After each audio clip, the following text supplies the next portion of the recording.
বিশ্ব ক্রিকেটের সব রকম আপডেট পাওয়ার জন্য আমাদের চ্যানেলটিকে আজই সাবস্ক্রাইব করে রাখুন।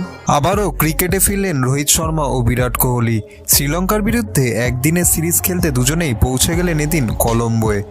গত 29শে জুন টি-20 বিশ্বকাপ ফাইনাল হয়েছে। তারপর থেকে এক মাস মাঠের বাইরে ছিলেন রোহিত বিরাট।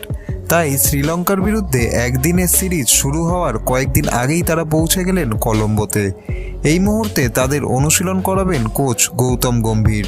কলম্বোয় পৌঁছেছেন একদিনের সিরিজের জন্য দলে থাকা কেএল রাহুল, শ্রেয়াস আইয়ার, কুলদীপ যাদব ও রানা।